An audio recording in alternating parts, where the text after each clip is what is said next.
Hi guys, Brain here and welcome to another commentary video. Today we're going to be talking about pre-dropping in Dead by Daylight because, to be honest, in terms of most things in Dead by Daylight, there's a lot of things that most people consider boring, but in terms of me and me particularly, I don't find a lot of the things that other people in Dead by Daylight find particularly boring. I think the game, for the most part, is still fun and still enjoyable, and it's very lucky that I have retained that through my later years in the game, because I've been playing since 2020. Usually people have a kind of a burnout period that as they get higher and higher into the MMR, the more hours they have, the more they just start to hate the game and find everything boring, which is a video that I'm going to put out tomorrow, so stay tuned for that one.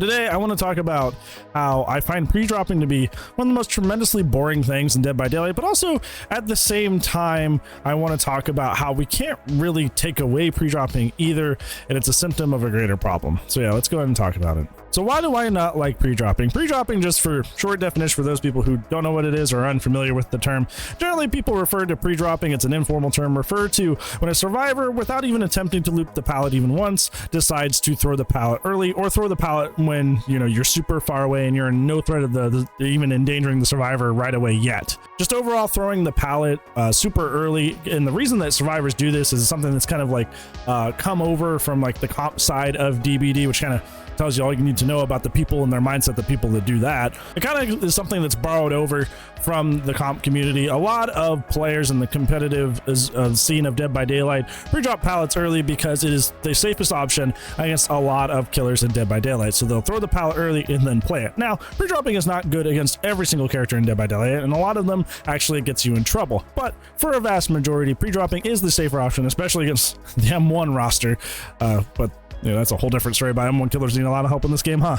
But regardless, survivors like to pre-drop, and why is that? Well, the reason that people like to pre-drop and why it's effective is because it is an absence of a misplay.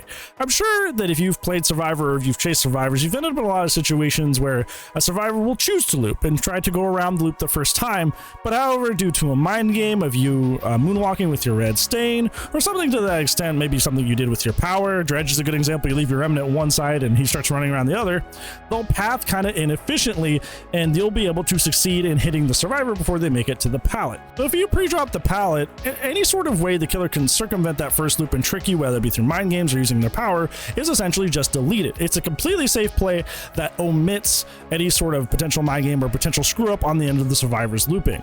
Instead of being able to greed efficiently or being able to counterplay a killer's power at the loop efficiently, instead they just kind of opt to make the safest play and omit any sort of play whatsoever.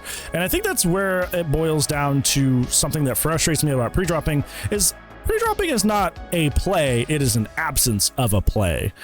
Like, the survivor is not expressing their skill to counterplay the killer's power or their ability to counteract mind games. The killer doesn't get to express their skill in terms of trying to pull off a successful mind game or use their power effectively. It is essentially just we're just going to suddenly create a neutral playing field out of nowhere that the killer has to respect. It's a complete absence of gameplay. Now, the point of this is obviously being that in a lot of ways, in a lot of situations, an absence of gameplay is better than if gameplay happened. Like we've been talking about, if the survivor gets like the killer decides to moonwalk with the red stain at the pallet and the survivor doesn't judge that correctly, they are going to get hit. So sometimes the absence of the play and the completely safe play is better than what they would have performed otherwise. That's why you see actually good survivors, like actually really good survivors, they'll be able to greed the pallet over and over and over and bait hits and counterplay the power and do a lot of things just because of their skill, just because they know how to counteract certain powers, they know how to counteract certain mind games because they either have experience or they spend a lot of time learning on how to counteract those things efficiently. However, if you do not have that skill, if you do not have that ability to counteract certain things in the game, then pre-dropping is the safest option because you are just leveling the playing field, because while you may not be that S or A tier like strength survivor, pre-dropping the pallet at least puts like a strength just into the chase all of a sudden out of nowhere. So even if you do not have that skill yourself to extend a chase, it suddenly just extends the chase by a lot.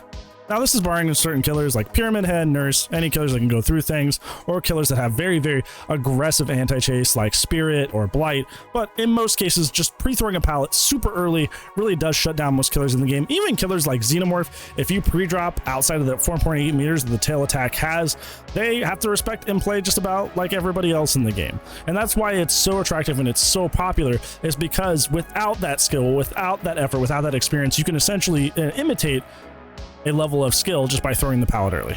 And you may be like wondering, based on how this, video has been panning out so far, am I trying to suggest that we somehow balance and take out pre-drops out of the game? No, that's not what I'm saying, because pre-drops come as a symptom of a greater problem in the game, that most killers in the game are all gearing towards some sort of anti-chase. Killer after killer after killer they've released for the past 2 or 3 years at this point have all had, for the most part, besides odd people out like Sadako and stuff like that, but they have their own problems, have some sort of anti-chase ability, albeit weak or strong. And a lot of killers that are being recently updated, like Pig, are having their anti-chase part of their kit buffed. So anti-chase has become something that's extremely prevalent in the game, where it was only available on certain killers before. And as a result, anti-chase by its nature, a lot of this has to do with circumventing people's ability to use pallets. There's Deathslinger, who if the pallet loop is short enough, they can harpoon you over the other side and drag you to the other side. Like we talked about, all you have to do is hug tech the pallet and just like slide around the other side of the loop and hit him. Like, there's so many characters now. Nemesis, perfect, very aggravating example, where either you get infected, he takes the pallet, or he hits you. It's just a win-win situation no matter what. There's so many characters that are now built to circumvent the pre-drop situation, but that is a symptom of the problem, because now if you don't pre-drop, a lot of killers like Xenomorph, like Huntress, characters that if you don't pre-drop, they take a lot of advantage of you because of their powers, then you end up in a really, really dire spot. If you don't pre-drop against a Xenomorph outside their 4.8 meters and you drop the pallet in their face in front of them, they're just going to hit you up over the pallet. If you drop a pallet in front of a Huntress, then she had already readied her hatchet or had Flower Babushka to ready it super quickly, you're getting hit over that pallet. I think another great example of this is Doctor. Doctor with his shocks. Doctor will reach out and shock you with his shock therapy. And a lot of times it's actually smarter to just pre-throw the pallet before the shock even hits. That way you're not denied the ability to drop it at all. So while pre-dropping is extremely frustrating, really boring, and is inherently kind of frustrating for the fact that it is so strong for what is essentially amounts to a lack of a play, an absence of a play, it's kind of a necessary evil versus a lot of killers that the only option there really is to pre-drop, which is a symptom of their poor design. So we're kind of just in a darn if you do, darn if you don't situation of, yeah, if we took out pre-drop somehow, that would make the game way, way less boring. But also there are certain killers where, like, a lot of the time pre-dropping is the only right answer. So then there would be killers that just don't have as much, if any, counter play if you didn't do that. So it's just kind of like, there's just not really a thing we can do about it. This video doesn't really have a point. I'm sorry if you're looking for one. I just run into so many games where it's like, I'm gonna pre-drop and then sprint burst away, hiding on a gen, and then if you try to knock me off that gen, oh hey, I've sat on the gen long enough, now I'm gonna sprint burst away and pre-drop. Like, just like the absolutely just cowardly, I don't want to play the game, I just want to play as safe as possible, I don't want to interact with the killer, I don't want to be bothered. That sort of playstyle I just find so persistently frustrating, and I hate it so much. And I just kind of wanted to just, I don't know, whine and complain about it for a little bit. Like, I just want to be like, yeah, pre-drops are dumb. I know you guys out in the killer main community, you also agree that pre-drops are dumb, but also kind of talk about how, like, if we took them out, they would also kind of be a problem too. I think in a perfect world, we wouldn't need to have pre-drops, because like the map design would not be so aggressively against most killers in the game. Like, playing an M1 killer in 2024 is just like struggle in its own right. So much less people just out here pre-dropping all the time and having the availability of pallets to do it. I was playing on a Stromo match recently where, like, literally there was a pallet every 2 feet. Like, I didn't know Stromo was a map that could have a high pallet spawn count, but apparently it can. I literally had somebody who could just literally every single like meter or two, there was a pallet. It was crazy. There was filler pallets everywhere, and they just never ran into that normal like little dead zone in the middle and in front of the main building, and everywhere else in the map had a pallet.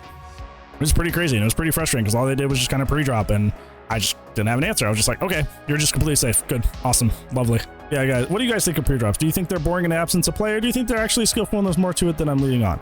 Let me know down in the comments below. But on that, that's gonna be it for today's video, friends. Thank you so much for watching. On that, I will see you tomorrow because I do upload daily. But if I do not, we'll see you when I see you. Bye.